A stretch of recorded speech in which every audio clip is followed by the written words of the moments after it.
So MetLife Stadium has apparently been called iconic. I don't think I've ever heard it called iconic before, even by Giants fans. Even by Giants fans, we don't call it iconic. Fox Sports did a list of the top 10 most iconic NFL stadiums. MetLife made it to number 10. They said New Jersey's MetLife Stadium, which opened in 2010, replacing Giant Stadium, is home to both the Giants and the Jets. The multi-purpose stadium with a capacity over 82,500 is located at the Meadowlands Sports Complex, which is set to host the final of the 2026 FIFA World Cup just outside New York City. So it's iconic because it hosts soccer? Is that where we're at? Listen, when you think of like iconics, not the environment of MetLife is not iconic, but what they've done, different things they've had there, is probably where they're getting this list from. Yeah, it's vanilla ice cream, but it's boring. It is boring. The aesthetic of MetLife is flat out dull. It has no pulse. It has no pulse. If it was a paint, it'd be matte. That's it. No color. No shine. White matte. No nothing. No shine. But they've had amazing concerts there, shows. Yep. Yeah, football there. They've had, FIFA's there, or the World Cup. Like that's iconic. Like at the end of the day, like it. As much as I don't want to say MetLife's iconic, but like if your stadium's hosting a world event, it's pretty notable.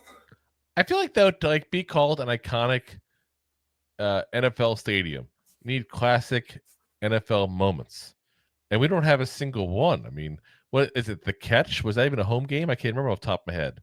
Like the OBJ catch against the Cowboys, the catch. Like I don't know if that was a home game. We've had literally one Giants postseason game in the entire time that stadium's been open. One at home.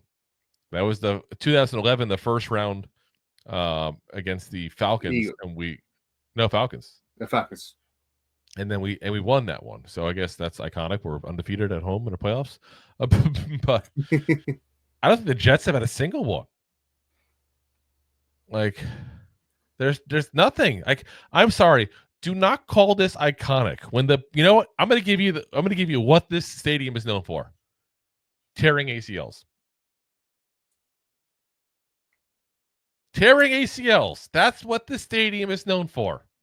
So much so that when FIFA World Cup goes there, they have to change the soil. Well, they refuse to ever not play on grass. Kudos to them for having the balls to stand up to rich people. Yeah. Like, I wish the NFLPA did. Seriously. Because there's no excuse that we've talked about it plenty of times before. There's no reason the Giants can't have grass. And Jason's no ACL tears, just list frank injuries last year. Yeah, that's better. like, there's literally players who won't come to the Giants or Jets because of the stadium and how bad the field is. That's how bad it is. Iconic. Iconic for ACL. You can't just call it iconic because of the fact that it's in New York or the New York area, because it's technically Jersey. I feel like that's the only reason they got on the list. Well, I think it becomes an iconic stadium not because of football, because everything else it does. But I know because you're just thinking of football stadiums, and that's what they do. But most stadiums nowadays top 10 iconic NFL stadium. You can't call it NFL stadium and not put the NFL portion into this. Listen, all those stadiums also host different stuff, but do they host as much stuff as MetLife?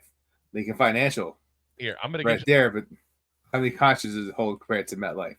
I'm gonna get you the whole list. So number 10 is us, obviously. Number 9, Lincoln Financial. The Eagles beat us again. Damn it! I literally just used an example. Not even looking. Damn it. Number 8, Empower Field at Mile High. That's a pretty cool stadium, I hear, but it's just a massive stadium. Number 7, Caesars Superdome. in New Orleans. Now, that one I'll give you because they've had a lot of cool things outside of football in that one. So that I'll give you. But the Saints themselves had home games plenty of times and stuff like that. It's the biggest dome structure in the world, by the way. Ooh. So yeah. And I've seen it in Besides person. Drew It's pretty Snoggin. pretty big. I've never been inside, but I've seen it. The Steelers Stadium, which was at Kreischer Stadium, is that what it's called now? It's still Heinz Field to me. And Kreischer. yeah, Lumen Field for the Seahawks. Yes, that's known for the pump and the crowd noise and stuff like that. It's iconic. Yeah. Soldier Field in Chicago, number 4. Yes, history. That's a historic stadium. It's a cool looking stadium, by the way. Number 3, AT&T Stadium with Dallas, which I thought would be number 1. I really did. Listen, I hate the Cowboys, but Jerry did that stadium right. Number 2, Arrowhead Stadium. Okay. Definitely iconic. That's an iconic one. Number 1, Lambeau Field.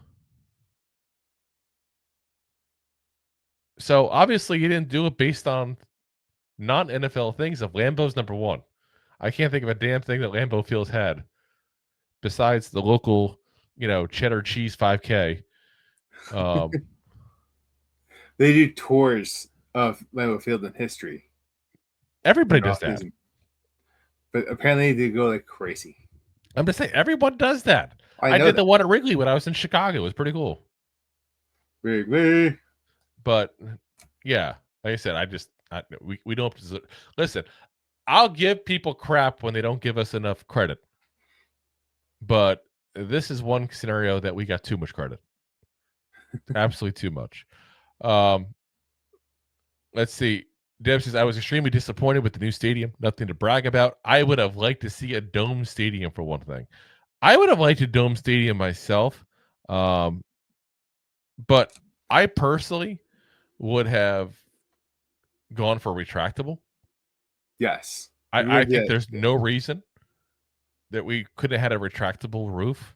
There's no reason we couldn't have had big, screens that were more visible as you're watching the field. Like that's one thing that, screens became a big thing with the AT&T Stadium in Dallas. Obviously, when that was made, those are just the biggest screens I think ever made by man. But like when I went to the Atlanta one, they had a ring of stadium screens all around right above the field. And it was really cool because you can see everything. You see the stats in the game. You can see fantasy scores. You see all that stuff as you're watching the game and your eyes are on the field. You gotta love it. It's a cool experience. Like I said, things like that they could have done. Some kind of, something Giants history-wise would have been nice. And I get it. Got to share with the Jets, and the Jets don't have enough to fill a trophy case. But I mean, that's their fault, not ours. You could have 2 different things and put them side by side and let them do history of the Giants, history of the Jets. You could have done the stuff like that. Could have something besides just put a whole bunch of seats in. Yeah. That's all it is. Whole bunch of seats. Sell the seats and sell the tickets. Exactly. Let's see. JL says brats, cheese, and beer. I don't see your criticism. I'm not criticizing the food of Lambeau Field. I'm just saying I can't think of one thing non-football related that was done at Lambeau Field. Yeah. And he says sharing a stadium is so lame, like sharing a room with a sibling. It's like a stepsibling. Sibling. I get it. But, here's my whole thing. When you got that much revenue coming in, because you have 2 NFL teams along with everything else that's going on in the New York area, because we all know there's no big stadiums in New York City itself. MSG is really the biggest and only one there really is. Not going to get into the whole James Dolan trying to stop New York from building anything ever thing, but that's the conversation we can have another day. That being said, when you look at what's going on, and you look at what the product was on that, I wouldn't say on the field. The product is that's the actual field. They won't put in grass. They have nothing fancy at that point. There's no dome or anything on there to block sun, rain, anything. Yet you have 2 teams playing there. You're splitting a bill. There is no goddamn reason there couldn't have been something on that stadium to make it something special. I'm not saying put in like little swimming pools that they have in Jacksonville, which is pretty cool, by the way. I'm not saying, do something ridiculous like a pirate ship like Tampa Bay has. Also pretty cool, very loud. But fantastic though. It's loud. Don't sit near it if you ever go to Tampa game. But like something, give it something. That would have been fun. Like I would have loved to see them do something in the end zone for like celebrating when the team scores. I don't know what you want to do for the Giants. Maybe for the Jets, you have like, actual rockets going up in the air, like actual planes, like fake ones, obviously, like not actual planes, I should say, but like, like LED lights coming up like planes or holograms or something. Give me something. Yeah. The Giants, it could have been some like screaming or something like that, like a giant scream, like Incredible Hulk or something. Give us something. That stadium is so goddamn bland. And the scary thing is, because you already built it and shoved so many seats in, you could even try to fix it right now if you wanted to. So, it is what it is, I guess. It's what happens. We put up with mediocrity. Thanks for watching. Like the show? Of course you do, or you would have turned it off by now and not be hearing me. There are plenty of ways to support the show. YouTube is the best place to join us, and we offer memberships there with fun benefits like custom emojis and early access to video clips. Of course, there you can also send super chats and stickers to send one-time support payments. The best way to support the show is to buy these drunk idiots beers at buymeacoffee.com/2giantgoofballs. Along with one-time support payments, there are also monthly plans, so you can continue to help kill their livers each month. You can also show people that you are a goofball by visiting our store at 2giantgoofballs-shop.fourthwall.com. We got everything from shirts, hats, phone cases, funny candles, buttons, stickers, and even a 2 Giant Goofballs towel to dry off your goofballs. Of course, you can always support the show for free by simply hitting the like, subscribe, and share button wherever you are watching or listening to this. Hit the thumbs up on YouTube. Leave a 5-star review on Apple Podcasts. It helps the show tremendously, and quite frankly, the Goofballs suck at marketing and need your help to get the word out. Thank you for being part of the Goofball Army and for taking the time out to support the show. If you like that clip, then you will love the full episodes too. Find us on your favorite podcast app and look for us on all your favorite social media platforms. Thanks so much. Please, I'm begging you.